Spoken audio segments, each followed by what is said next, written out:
তার থেকে বোঝা যায় আল্লাহ তাআলা এই যুবক জাতিদেরকে, এই মানব জাতিদেরকে, মুসলমান তৌহিদবাদী লোকদেরকে, ইমানদারদেরকে আল্লাহ তাআলা পূর্বের যুগে এক চেতনাবান যুবকদের কাহিনী তুলে ধরে আল্লাহ তাআলা বিশেষ ওয়াজ করেছেন। বলতে পারেন এটা পূর্বের উম্মতের কাহিনী। উম্মত যেটা ইমানদার, সেটা তৌহিদবাদী, ইমানে চেতনে বলিয়ান ছিল। তারা শিরকে কখনো সাপোর্ট করতো না, কোনো সময়ের জন্য মূর্তি পূজাকে সাপোর্ট করতো না। এরকম এক চেতনা নিয়ে যুবক দাঁড়াইছিল।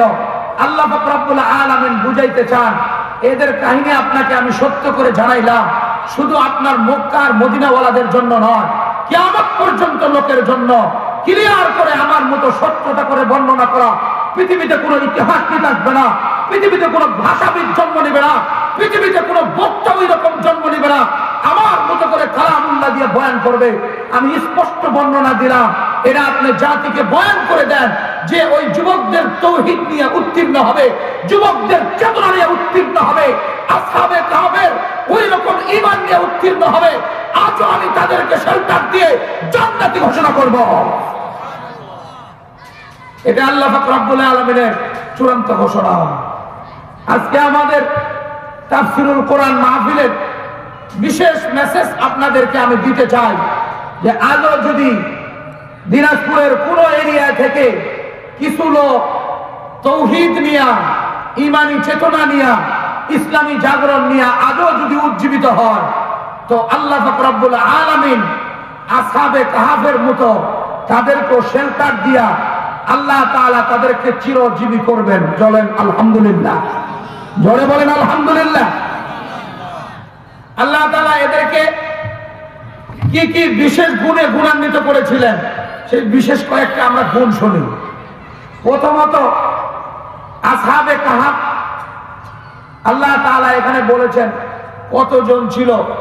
আল্লাহ তাআলা বলতে যাইয়া বলেছেন 4 জন, 5 জন, 6 জন, 7 জন পর্যন্ত বলেছেন।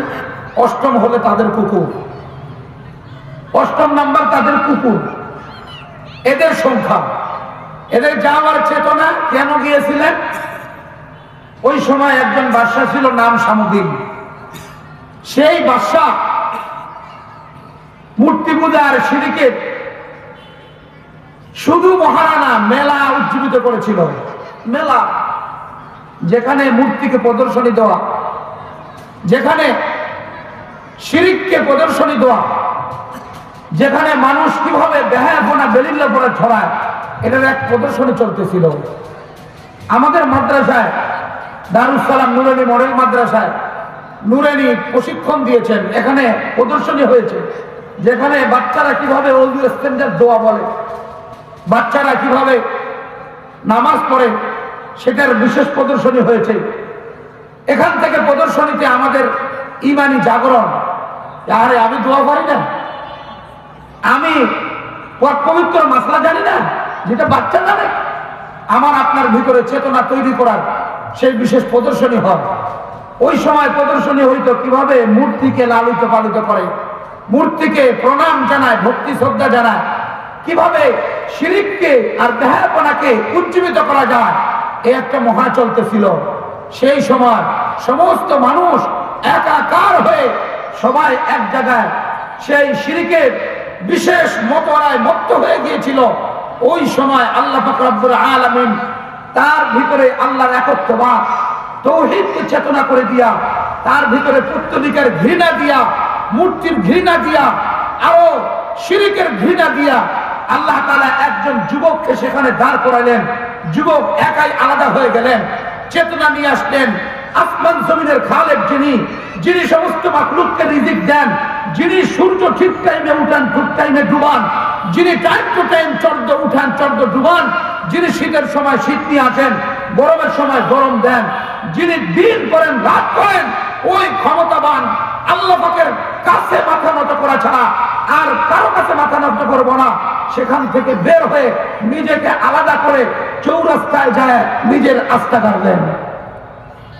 চৌরাস্তায় বসে গেলেন। কি চেতনা? চেতনা এই দেশের সরকার, ওই এরিয়ার পাওয়ারওয়ালা, চেয়ারওয়ালা তাকে বিধানগুলি দেখায়। রাস্তায়।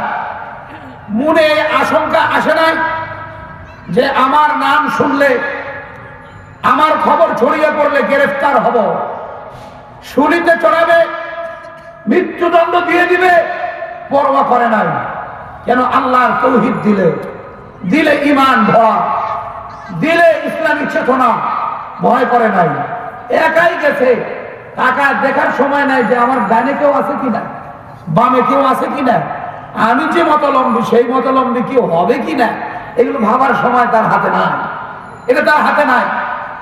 এক পর্যায়ে কিছুক্ষণ পর দেখে আরেকজন লোক এসে বসেছে, তারপরে দেখে আরেকজন, তারপরে আরেকজন, এমন করে 7 জন ওই জায়গায় সমবেত। কেউ কারোর সাথে কথা বলে না, কারণ আমি যে ক্ষোভ নিয়ে এসেছি, আমি যে দরদ নিয়ে এসেছি, আমি যে ব্যথা নিয়ে এসেছি, এটা কাউকে বলার মতো নয়। এটা জানে কে? জোরে করে বলেন, আরো জোরে। একমাত্র আল্লাহ জানে, আর কেউ জানে না। এটা ওনাকে পাঠাবো, উনি আমার দিলের খবর জানেন, উনি যা নিরাপত্তা দেওয়ার দিবেন। না হলে উনি দেখছেন ওনার মহব্বত আমার দিলে ভর্তি। আমি কোন মূর্তিওয়ালাকে, মূর্তিকে প্রণাম করে, শিরক করে, পুত্র লোকে নিমজ্জিত কাউকে আমি সম্মান করতে রাজি না। তাই একজন একজন করে গল্প করতেছে, একজন একজন করে কথা বলে। আস্তে আস্তে কথা বলে দেখে ওর চেতনা আমার চেতনা মিল আছে, একটু হাসির ঝলক। পাশেরটা জিজ্ঞেস করে, তারপর একটা জিজ্ঞেস করে, এমন করতে করতে দেখে 7 জন এক টার্গেট নিয়ে, এক চেতনা নিয়ে, এক মন মানসিকতা নিয়ে এই জায়গায় একত্রিত হয়েছে। আল্লাহু আকবার। সবার মন মানসিকতা এক। মুসলমান দিনের কানে শুনবেন, এই যুবক একজন আরেকজনের সাথে কথা বলতে বলতে এক পর্যায়ে নিজেকে চিনতে পারলো। মালিকের ডাকে সাড়া দিয়েছি, মালিকের ডাকে সাড়া দিতে দিতে 7 জন হয়ে গেছে। এই এরিয়ায় মালিকের ডাকে সাড়া দেওয়ার বলা আর কেউ নাই, কিন্তু আমরা 7 জন। এই এরিয়ায় আল্লাহর ডাকে সাড়া দেওয়ালা আমরা 7 জন। ও বন্ধু, মালিকরে যখন এক বলে স্বীকার করেছি, এক বলে তার তাওহীদের লালন দিলের মধ্যে জমায়েত করেছি, তার ডাকে সাড়া দিব, আর কারো পরোয়া করব না। চলো এবার গুহায় যাই। আমাদের আজকে রাত যদি চলে যায়, আগামী কালকে মাওলার রহমত নিব, মাওলার শক্তি নিব, আর আওয়াজ ছড়িয়ে দিব, পৃথিবীর কোন শক্তি নাই ঠেকাইতে পারে। আওয়াজ দিয়া গুহার দিকে রওনা করেছে। গুহায় গেছে, যাইয়া রাত তো এখন, বলছে তাহলে ঘুমায় যাই, সকালবেলা একটা না একটা কিছু হবে। কিন্তু এই শক্তিকে, এই আওয়াজকে পৃথিবীর কেউ আর দাবায় দিতে পারবে না, কারো ক্ষমতা নাই। আমি আল্লাহ তাআলার চেতনা নিয়ে, আল্লাহর একত্ববাদের আওয়াজ নিয়ে একত্রিত হয়েছি। ওই পত্তলিকের পিছনে আর ঘুরে যাব না, আর শিরকের কাজে আর যাব না, বাদশার কোন কর্মকাণ্ডে আমরা জড়িত হব না। শপথ গ্রহণ হবে। হাত আগায় দাও। প্রত্যেকেই হাত আগায় দিয়েছে। قال النبي صلى الله عليه وسلم بايعت على إقامة الإسلام وإقامة الصلاة والنصح لكل مسلم। নবীজি বলেন, আমি সাহাবায়ে কেরামকে নিয়ে বায়াত গ্রহণ করেছিলাম, দিন কায়েম করব, নামাজ কায়েম করব, প্রত্যেকটা মুসলমানের কল্যাণকামী হব। বায়াত, এই বায়াত হওয়ার দরকার। বায়াত আলাল জিহাদ, বায়াত আলা ইকামাতুল ইসলাম, ইসলাম কায়েম করার উপরে বায়াত, নামাজ কায়েম করার উপরে বায়াত হবে। বায়াত হবে প্রত্যেকটা মুসলমানের কল্যাণকামী হব। কোন মুসলমান যদি কল্যাণকামী করার সেই বায়াত গ্রহণ করে, এ মুসলমান কখনো দুর্নীতিবাজ করতে পারে না। কথা বলেন ঠিক না ঠিক? আজকে আমাদের এই শপথ নাই, শপথ গ্রহণ করে। আমি একজন মন্ত্রী, এমপি শপথ গ্রহণ করে, ওই কাগজের সাথে, শপথের সাথে তার কার্যকলাপের কোনো মিল নাই। কথা কোন ঠিক না বা ঠিক? এটা মিছাই, জনগণের সাথে প্রতারণা, জনগণের সাথে ধোঁকা ছাড়া আর কিছুই নয়। এ পর্যন্ত এই গণতন্ত্রের ধারায়, এই গণতন্ত্র মানুষের বানানো এই আইনের ধারায় এ পর্যন্ত যারা শপথ গ্রহণ করেছে, বেশিরভাগ প্রত্যেকটাই জনগণের সাথে প্রতারণা করেছে। কথা বলেন ঠিক না বেটি? কোরআন ছাড়া, সুন্নাহ ছাড়া, ইসলাম ছাড়া কোনদিন এদেশে শান্তি আসতে পারে না। যারাই কোরআন নিয়ে যাবে, সুন্নাহ নিয়ে যাবে, এরা কখনো প্রতারণা করতে পারে না। এরাই হলো আসহাবে কাহফের অনুসারী। জোরে কোন ঠিক না বেটি? এই প্রতারণা বন্ধ করতে হইলে আমাদেরকে এই কোরআনের জীবন বিধানে আমাদেরকে নতুন করে উত্তীর্ণ হতে হবে। আবার শপথ গ্রহণ করতে হবে আমার আপনার, যে আমি কোরআনের জিন্দেগি যাপন করব, আর এর উপরেই মানুষকে চলার জন্য দাওয়াত দিব। আমার জীবনের চেতনা থাকবে এটাই, যেটা আসহাবে কাহফের ছিল। পরোয়া করে নাই, জানার সাথে সাথে শুলিতে নিয়ে যা উঠাবে, কিন্তু ভয় করে নাই। ভয় করবে কেন? এটা আল্লাহ পাক রব্বুল আলামিনের দেওয়া, এটা আল্লাহ পাক রব্বুল আলামিনের দেওয়া। আর আল্লাহ পাক রব্বুল আলামিন যাকে দিয়ে দেন, এটাকে আর থামানোর কেউ থাকে না। ঘুমায় গেল, শপথ হয়ে গেল, ঘুমায় গেল। কিন্তু কে জানে যে আগামীকালকে উঠে আমরা এই করব, এরকম তো ভাই প্রত্যেকেই ঘুমায়। আমি আপনি মোবাইলে অ্যালার্ম দিয়েছি, সকালে উঠবো, বাহাদুর বাজারে যাবো, গোস্ত কিনবো, মেহমান আসবে। আমি আপনি প্ল্যান করে রেখেছি দোকান খুলবো। আমি আপনি প্ল্যান করেছি সকালে উঠেই যাইয়া আমার দোকান খুলে পাইকারি মালগুলো যা আসছে এগুলো সব সাজাবো। আমি আপনি সব প্ল্যান করেছি, অফিসে যাব, এভাবে এভাবে কাজগুলো গোছাবো। আমি আপনি দুনিয়ার যা করব সব প্ল্যান প্রোগ্রাম করে ঘুমাইছেন, কিন্তু এই ঘুমে একদম কবরে। কথা কোন ঠিক না বেটি? একদম কবরে। তার মোবাইলের অ্যালার্ম ঠিক আছে, কিন্তু সে নাই। তার ঘড়ির অ্যালার্ম ঠিক আছে, কিন্তু সে নাই, চলে গেছে। এই জন্য ভাই আমার আপনার প্ল্যান প্রোগ্রাম হয়, কিন্তু আল্লাহর মশিয়তের সাথে মিলাইয়া করেন না। আল্লাহর সাথে মিলাইয়া করেন। যদি আল্লাহ আপনার সাথে রহমত গোছায় দেয়, মাগফিরাত দিয়ে দেয়, বাস কামিয়াব। আপনার এই ঘুমানো, এই আল্লাহ পাক রব্বুল আলামিনের নামের উপরে শুয়ে যাওয়া, এটা আপনার জান্নাতে যাওয়ার জরিয়া হবে। আল্লাহু আকবার। এটাই জরিয়া হবে। মুসলমান বন্ধু দিনের কানে শুনবেন, আসহাবে কাহফ প্ল্যান করলো, বায়াত গ্রহণ করলো। এদেরকে গুহাওয়ালা বলা হয়। গুহার মধ্যে যা আশ্রয় দিল, বায়াত গ্রহণ, শপথ করলো, আল্লাহর আওয়াজ যা তুলেছি, মূর্তি পূজার থেকে আমরা দূরে এসেছি, আমরা নিজেকে সেভ করে নিয়েছি, আলাদা করে নিয়েছি, আর মূর্তির কাজের সাথে আমাদের জড়িত হওয়ার সুযোগ নাই, বাদশার কোনো কাজে যাওয়ার সুযোগ নাই। আমরা আবার ঘুম থেকে উঠে আমরা পুনরায় আওয়াজ দিতে থাকবো। এই আওয়াজ দিল থেকে আসবে, একটার পর একটা লোক আমাদের দলে আসবে। ওই মালিক আমাদের নিরাপত্তা দিবে, কাউকেই পরোয়া করব না। চেতনা নিয়ে দিল, নিয়ে ঘুমিয়ে গেছে। আল্লাহ তাআলা বলেন, হেফাজত তো আমি করবো। আমার ডাকের আওয়াজ দিছিস না, আমার বরত্বের স্লোগান দিছিস, হেফাজত করব আমি। তোর টেনশন নাই, তোর একরকমের চিন্তা ভাবনা, কর্মসূচি, আসমান থেকে কর্মসূচি আলাদা। জোরে কোন আল্লাহু আকবার। কর্মসূচি চেঞ্জ, ভিন্ন। ছাত্রদের কর্মসূচি ভিন্ন হয়, আসমান থেকে ভিন্ন। আসমান থেকে কর্মসূচি হয়েছে যে তুমি তো পালাবেই, এমন ভাবে পালাবে আর বেইজ্জত হবা, এই দেশের মানুষ তোমাকে আর মাটি পর্যন্ত দিবে না। কথা কোন ঠিক না বেটি? এদেশে তোমার কবরও হবে না, খালি পালাবে না, এমন বেইজ্জতি হবা।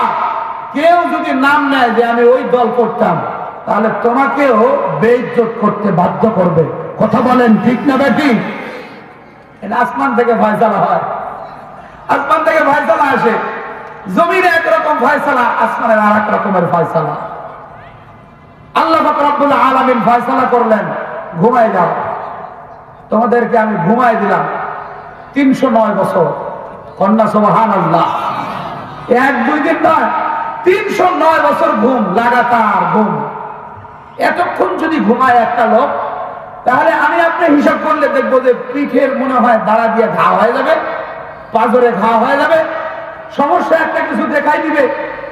এতক্ষণ পর্যন্ত ঘুমানো যায়, বড় মুশকিল ব্যাপার, সমস্যা হয়ে যাবে। এতক্ষণ তো ঘুমানো যাবে না। তো আল্লাহ পাক রব্বুল আলামিন বলতেছেন وترى الشمس إذا طلعت تزاور عن كهفهم ذات اليمين وإذا غربت تقرضهم ذات الشمال وهم في فجوة منه ذلك من آيات الله الله أكبر আল্লাহ তাআলা বলতেছেন এরা যখন গুহায় ঘুমাইছে আমি সূর্যকে ডান দিক থেকে উঠাই আবার ডুবানোর সময় বাম দিক থেকে ডুবাই। মুসলমান দিনের কানে শুনবেন, মালিক যখন কাউকে নিরাপত্তা দেয় এমন নিরাপত্তা দেয় পৃথিবীর কেউ ধারণা করতে পারবে না, কখনো কল্পনা করতে পারে না কেমন নিরাপত্তা হবে। আল্লাহ বলেন আমি নিরাপত্তা দিলাম কেন? আমার আওয়াজ দিয়েছো, আমার উপরে ঈমান নিয়ে এসছো, পত্তলিকাকে না বলেছো শিরিক মুক্ত জীবন গড়তে চাও, কোন শিরিক করতে চাও না, আমি তোমাকে নিরাপত্তা দিলাম, গুহায় ঘুমায় দিলাম, একজন সিকিউরিটি গার্ড হিসাবে একটা কুকুরকে আমি দাঁড় করায় দিলাম, কুকুরকে দাঁড় করায় দিলাম, এবারটা পাহারাদারি করবে। সেই মারাত্মক চমৎকার পাহারাদারি, তার পাহারাদারি চমৎকার, উঠে যায় নাই, ফ্যান মেলায় দিয়া এমন করে শুইছে, বাস সে ঘুমাইতেছে, পাহারাদারিও করতেছে।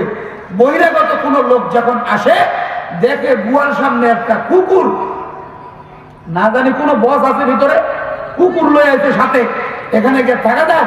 আর তো থাকা যায় না। ব্যাপারটা কেমন?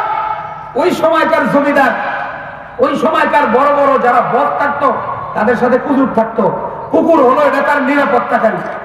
কুকুর থাকলে বোঝা যায় বড় কোনো বস আছে, বড় কোনো বড় লোক আছে, জমিদার আছে, এই জন্য কুকুর সাথে থাকে। ওনারা বুঝতে পেরেছে কুকুর সামনে আর যায় না, কেউ সামনের দিকে আগায় না, মনে করে কেউ আসছে পাহাড় পরিদর্শনে, তো এখানে আসে, কুকুরের সামনে আসে, বসে বিশ্রাম নিচ্ছে, কিছুক্ষণ পর যাবে। আল্লাহ পাক রব্বুল আলামিনের যুগে যুগে সেই যেই রকম সিস্টেম, ওই রকম আল্লাহ পাক বান্দাদেরকে হেফাজত করার সেই রকমই সিস্টেম। সুবহানাল্লাহ।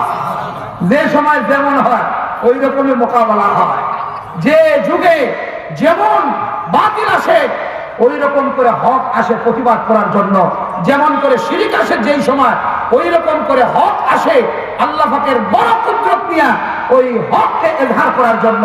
সে মুসা আলাইহিস সালাতু ওয়াস সালামের সময় জাদুবিদ্যার শ্রাদ্ধ, খালি জাদু আর জাদু, সাপ ছেড়ে দিলে রশি, রশি ছেড়ে দিলে সাপ হয়ে যায়, যা কিছু ছেড়ে দেয় খালি জাদুর ফুয়ে চলতেই থাকে। আল্লাহ পাক রব্বুল আলামিন সমস্ত শিরককে, কুফরকে মিটাই দেওয়ার জন্য মুসা নবীকে বড় লাঠি দিয়া মুজিজা দিয়ে পাঠাইলেন।